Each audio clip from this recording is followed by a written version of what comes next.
starts.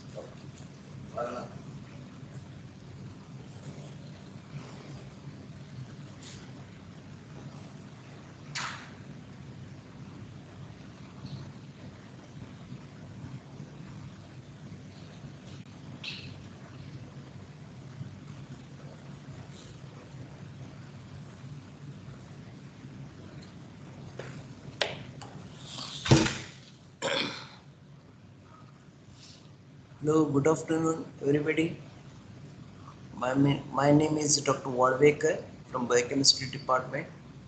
Today, this session of practical, and it is a demo for the estimation of alkaline phosphatase, an enzyme estimation, which will be done for the purpose of exploring some symptoms related to the diseases related to the bone aspect or the liver and other things. So first, let us start to see these. What are these enzymes? You all be knowing it. Just one slide I have put to introduce that as the slide what it is. Just to remember the things or recollect it. Enzymes are nothing but they are the catalyst which will be initiating the speed of the reaction or the velocity of the reaction, and they are the one which are taking place at a certain temperature, definitely not at the 0 degree where there it will be in an inactive form, and also at the extreme side, that is at the 100 degrees centigrade, the enzyme activity will be totally spoiled or destroyed. So there will be an optimum temperature where these enzymes will be showing the maximum activity, that is 37 degrees centigrade, and these enzymes are of very much helpful in our body during the course of metabolism. That is, you may be knowing that nowadays we are discussing regarding the metabolism of carbohydrates and lipids. You must have come across various enzymes which are taking part in our metabolical activities, and without which the reaction pathway will not proceed. Those are the one type of the enzymes. There will be another set of enzymes which are one which will be indicating regarding the person's health condition, or in the case when there is the diseases are there, it indicates along with the symptoms. If there is alteration in their values, they can be considered as the diagnostic markers to label the certain diseases. So today we are discussing about one such enzyme, that is alkaline phosphatase. So these enzymes can be classified into two types, that is functional plasma enzymes and non-functional plasma enzymes. So functional and non-functional, you can categorize them. We will see that what are they. So the functional one is, they are the enzymes and their substrates, they are present all the time in the circulation of the very normal individual persons, and they perform some physiological aspects, and most of these enzymes are synthesized in the liver and are present in the blood in equivalent to the values that are found to be present in the tissues also. Means their existence is equal or they may be higher than that which are present in the blood as well as the tissues. And you can just mention few such enzymes as the examples. They are the lipase or plasmin and pseudocholinesterase. Pseudocholinesterase is the one enzyme which becomes very much highly depressed when a person consumes the poison. That time the level of this cholinesterase goes down and indicates the effect of the poison here. Whereas in certain enzymes, when their levels are elevated, they indicate the severity of the damage that has taken place in that respective organ, which we will see in the next slides. So similarly, there are non-functional enzymes are also there. These enzymes, they do not perform any such functions, and substrates of these enzymes are not at all usually present there, and if at all present, they are several times lower than the tissues, what the level they have got in the tissues, and these are the one which you can consider as the difference between the functional and non-functional enzymes. So what happens whenever there is a damage to the tissue?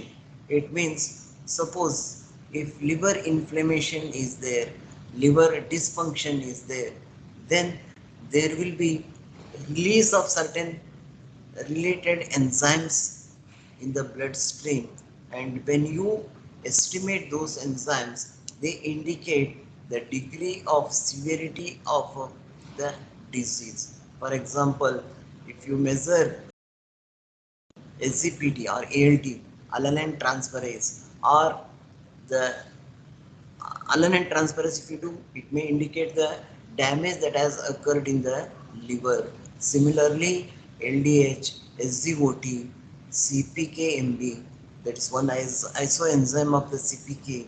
So these one indicate the damage or ischemic disease that have occurred in the heart.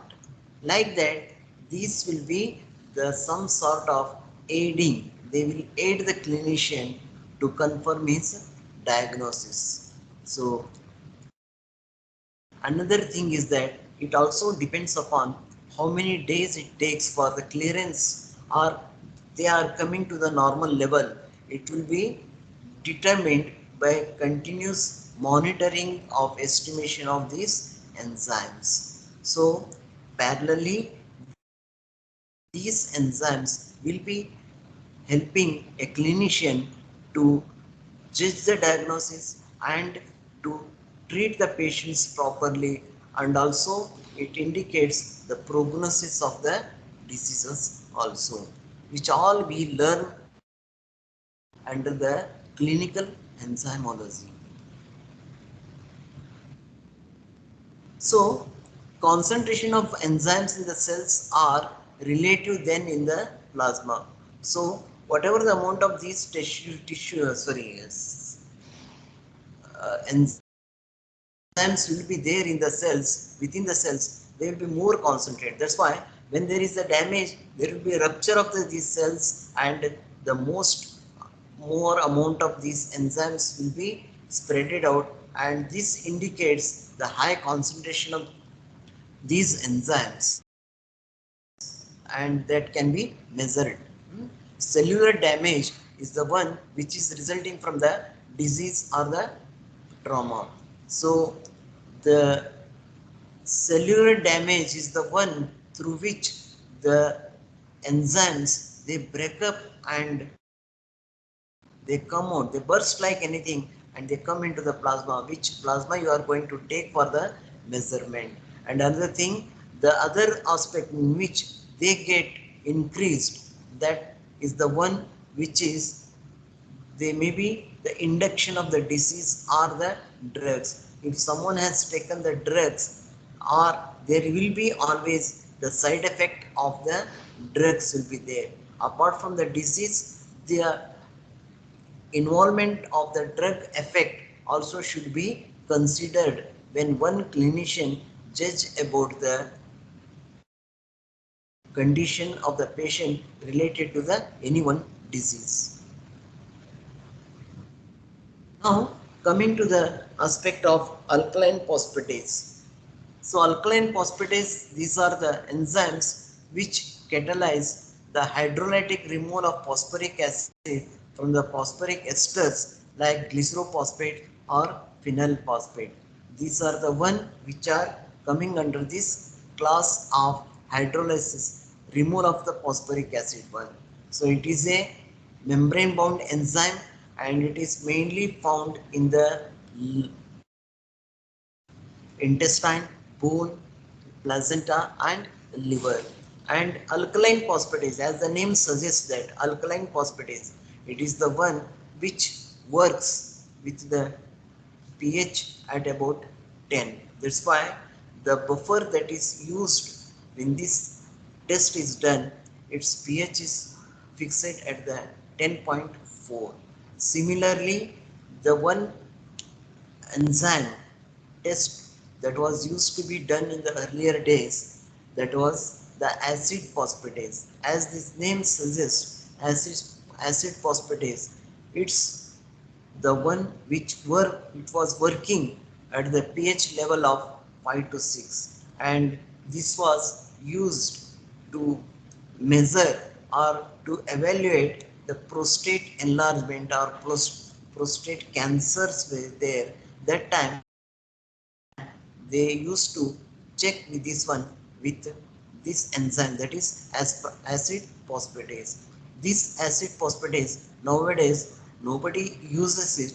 Instead of that one, they use the one advanced test that is called as the prostate specific antigen. It is a tumor marker, PSA. We call that as a PSA, which we use to determine the prostate enlargement, BPH or CA prostate. All those things will be judged or made the diagnosis depending upon the values of the PSA. So this alkaline phosphatase, it is activated by these minerals, or you can call, or elements, that is magnesium and manganese. It is actually produced by the osteoblasts of the bone, and it is associated with the calcification processes. And the method we are applying here is the one which is named as King and Armstrong method. So when we express the values, we express in that one only, that is Ka. So hence this method used, the name of this method is, that is King and Armstrong method. This method, it is nowadays no any lab are using, but however at the student level, to give an idea how this will be done, we are indicating this one. The same this one you are going to write in your practical journal, just for your sake of the idea or the knowledge. Later on I will tell you the method which is used nowadays in almost all the laboratories. We come to that one later on. But at present, the estimation of the alkaline phosphatase,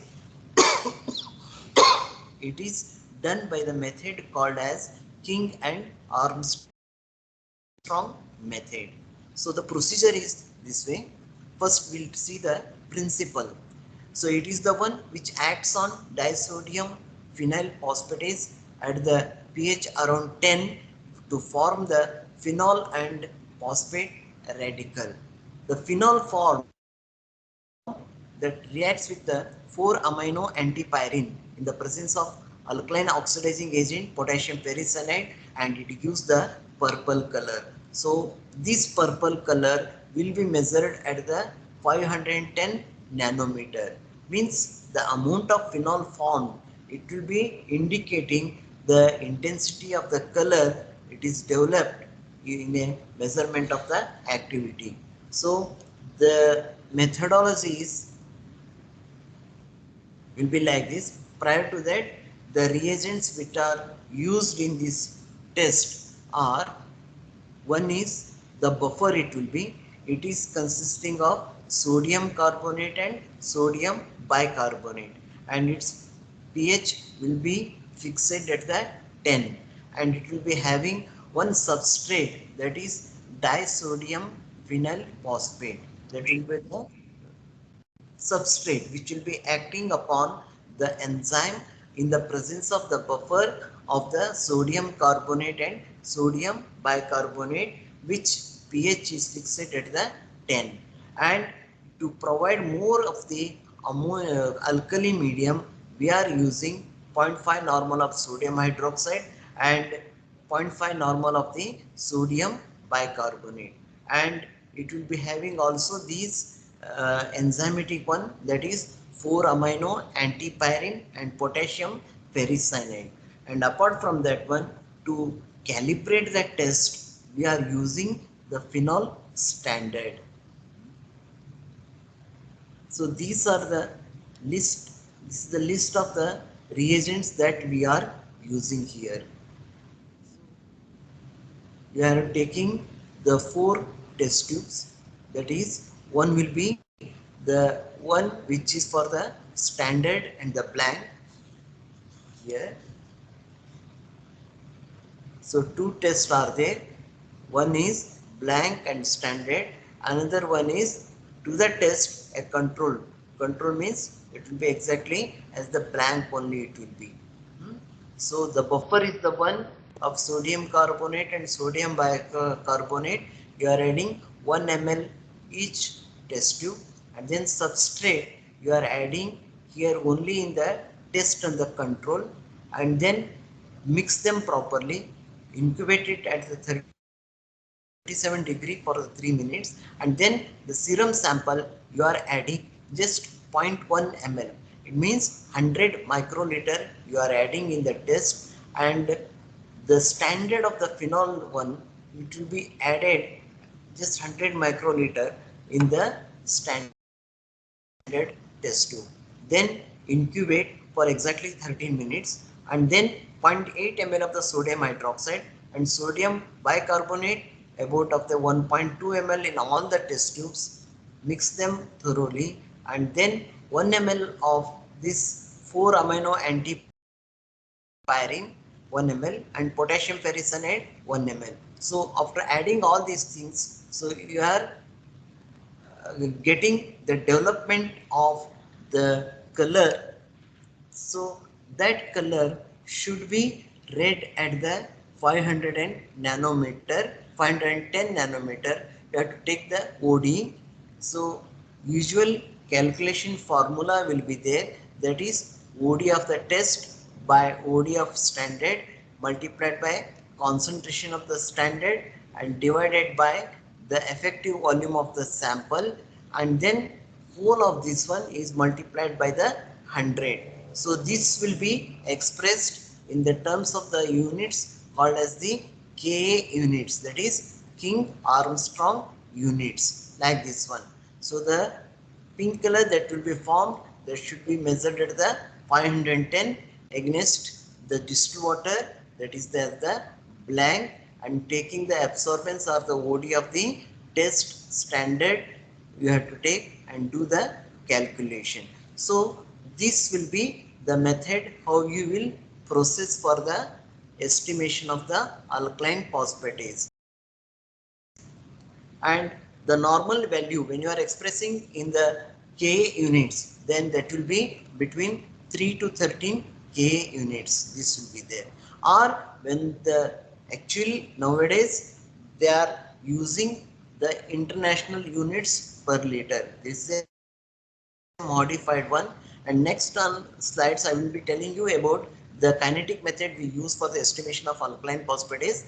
There also they are using this international units, that is IU per liter. So the normal range for the adult one is between 40 to 125 international units per liter, whereas for the children, as they are the growing children, they are classified into the two terms. With 1 to 10 years it is 140 to 335, and 10 to 13 years it is 129 to 417 international units per liter.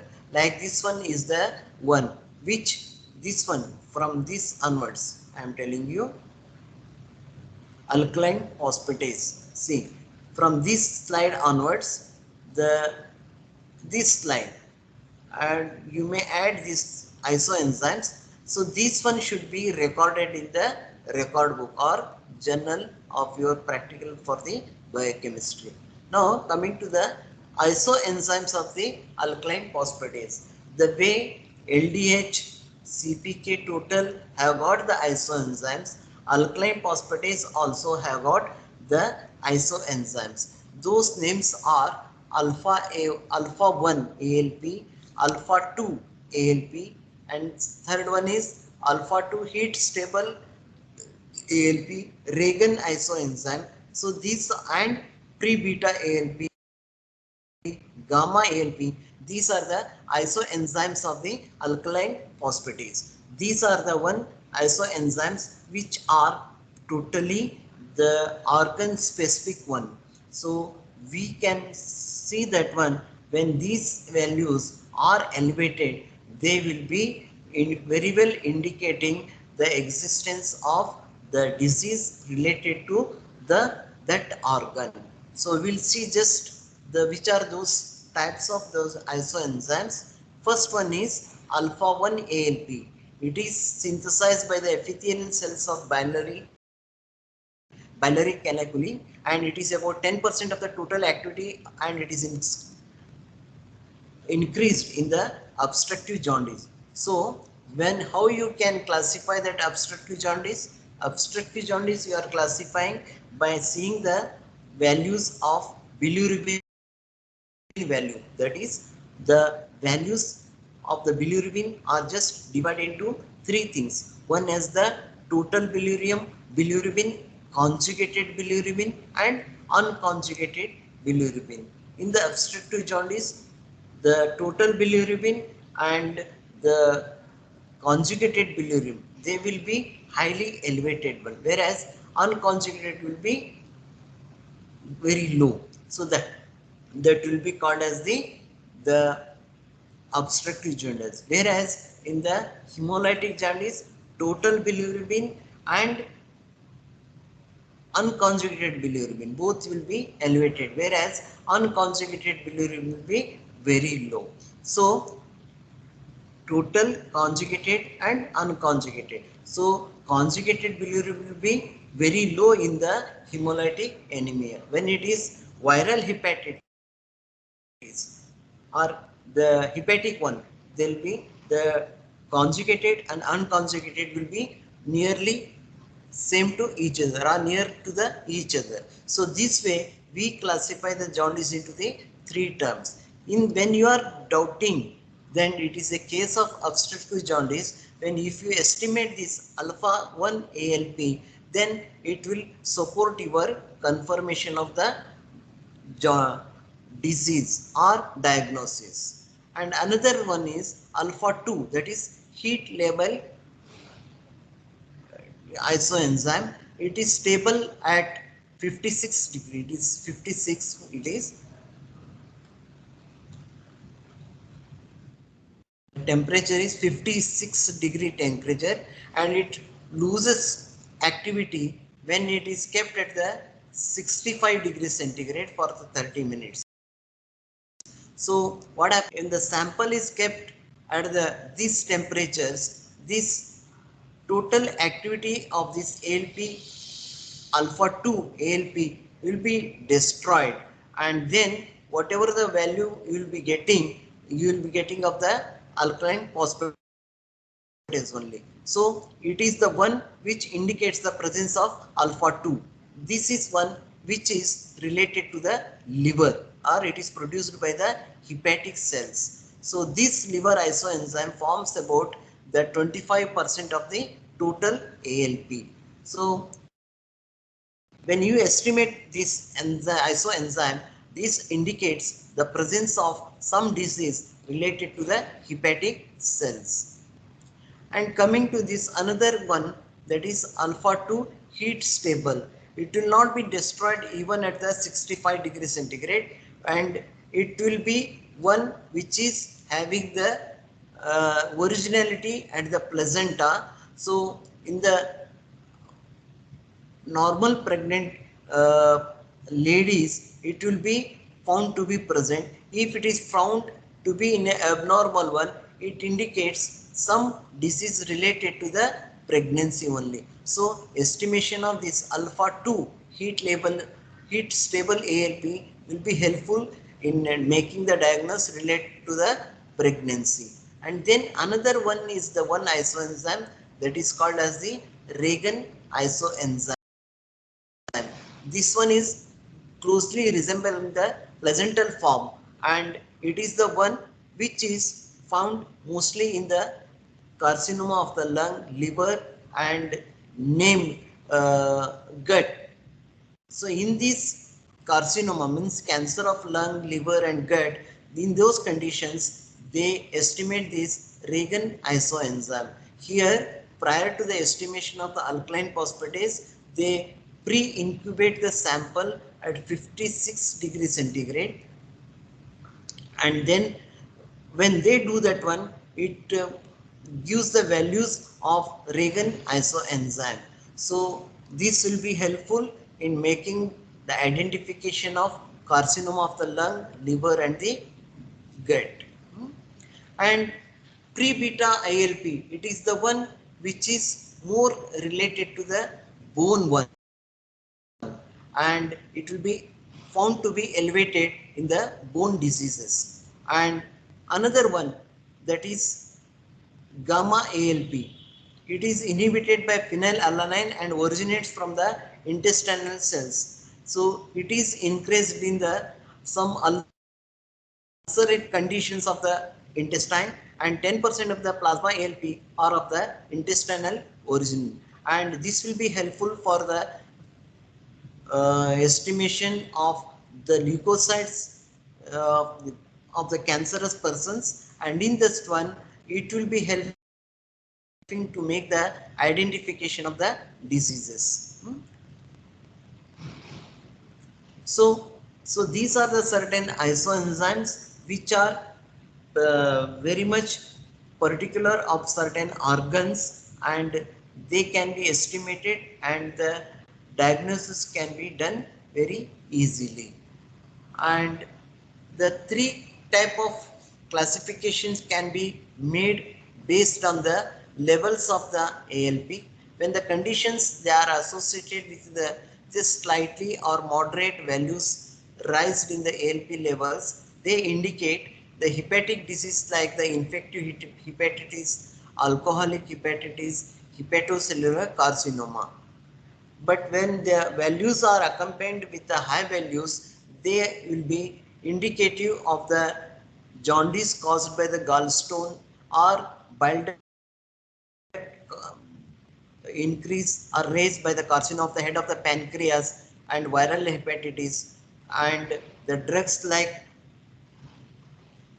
chlorpropaxine, all these things, the levels of this ALP will be increased. If you are finding very high levels of the alkaline phosphatase, then you may judge that this condition may be with the Paget's disease, rickets, osteomalacia, metastatic of the carcinoma of the bone, and also in the cases of the hyperthyroidism. So apart from that one, physiologically, the values of alkaline phosphatase, as we shown that the normal ranges are more for the children, you are finding the raised levels of the alkaline phosphatase in the children, one thing. And second, the pregnant ladies, at the second and third trimester, you can find that the values of the alkaline phosphatase is increased one.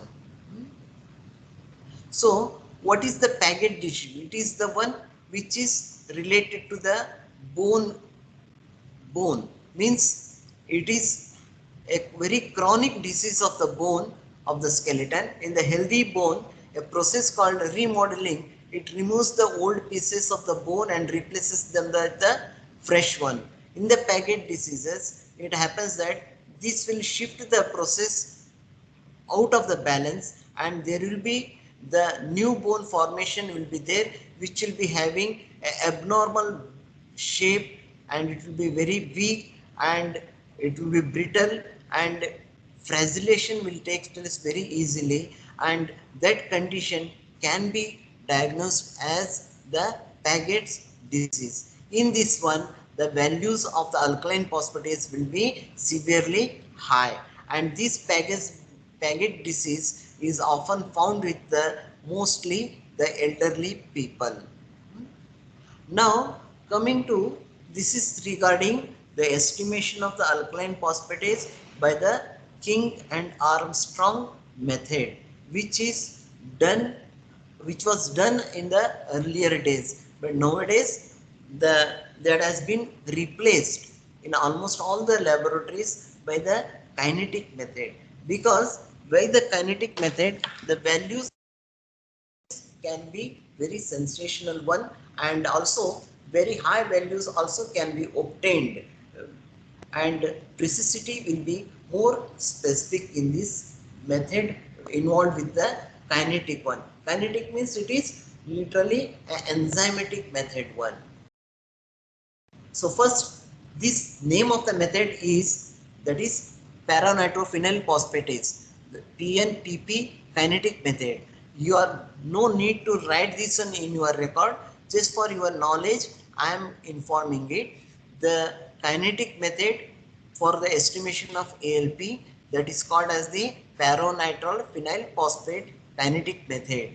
The method principle is that alkaline phosphatase catalyze the hydrolysis of para-nitrophenyl phosphate at the pH at 10.4, and it will liberate the para-nitrophenol and phosphate, and that para-nitrophenol will be estimated, or the amount of this one whatever it is formed, it will be measured, and it indicates the activity of this alkaline phosphatase. The reaction goes this way, that is para-nitrophenol phosphate hydrolysis, that is in the presence of water and in presence of enzyme, so it is providing yielding para-nitrophenol and phosphate. The rate of para-nitrophenol formation, it is measured photometrically and proportional to catalytic concentration of the alkaline phosphatase present in the sample. So the liberated or the removed out para-nitrophenol, it will be measured photometrically, means in the semi-atomizer, the device of photometer or the spectrophotometer will be situated. That one will be made use to measure this kinetic investigation. So here the reagents are little bit different. The buffer will be diethylamine DEA buffer we call. That buffer with the adjustment of the pH 10.4, or also in another method they use the AMP buffer, and magnesium chloride will be there, and the substrate will be para-nitrophenol phosphate PNPP will be there, and spectrophotometer will be used with the wavelength 405, and the measuring cuvette will be there, or the test tube what you call, it will be in the form of a square device will be there, which will be a glass one only, that will be capable of passing of 1 centimeter light path, and always there should be the maintenance of the 37° centigrade. So setting the instrument at the 405 nanometer and setting it 0 for the measurement with the blank, what we do, we mix the reagent and the sample. The sample component will be serum or the plasma, just 10 microliter of the sample will be added with this reagent and this substrate, mix it, and first one initial reading will be taken. So means reading means some absorbance will be taken, and then keeping that reagent mixture in that cuvette only, we will read it at every 1 minute, or in the gap of 1 minute, and such readings will be taken as the one 3 minutes will be taken, and mean of that meeting will reading will be taken, and that will be multiplied by this factor, that is 3300. This is the factor obtained by taking into the account the total volume and the sample volume and the molar absorbance of pyronitrophenol phosphate. So taking into the account, the factor has been calculated and it will be fixed for any test you do of the alkaline phosphatase. So for at the gap of every 1 minute, the three readings will be taken, mean of that reading will be taken, that will be multiplied by this absorbance, and some instruments will be measuring this one, and they are doing the calculation by the multiplication with this factor, which will be fixed or it will be fed to the instrument, and then it gives out directly the values. The values will be expressed in terms of international units per liter. This is how we are doing the alkaline phosphatase in the laboratory. For your study and as per the syllabus, it is the method used is King and Armstrong method. There the value normal range will be 3 to 13 Kim Armstrong units per liter, whereas that when we are doing it by the kinetic method, that is by the use of the semi autolyzer or the fully autolyzer, we adopt to this PPP kinetic method, pyropyrophenol phosphate. That method will be using there, as it is helpful to find out the very higher levels can be found out with this one, and it will be more specific, and it will give the idea regarding the amount of the damage that has been caused by this enzyme, and it will be very helpful because it will be processed in a closed compact atmosphere, and also we are maintaining very importantly the 37-degree temperature, which is very much essential for this enzymatic reaction. So when we do the estimation of this alkaline phosphatase by this kinetic method, we express the values in terms of international units per liter. The normal ranges are between 40 to 127, and it will be higher in the ages for the children, and also you have found that these values are very much high when certain diseases related to the bone and liver are there, or the pancreas are there, that time very high values will be obtainable, even in the case of obstructive jaundice also. Similar to this one, we have seen that one there are some isoenzymes which are of the specific organ originality, and this will be indicating of the disease related to that particular the organs also. So for your information, the method which we are using for the estimation of alkaline phosphatase is King and Armstrong method. Just for your sake of knowledge, I have told you about the kinetic method we employ for the estimation of alkaline phosphatase, which is nowadays under the practice in almost all the laboratories. Okay, thank you.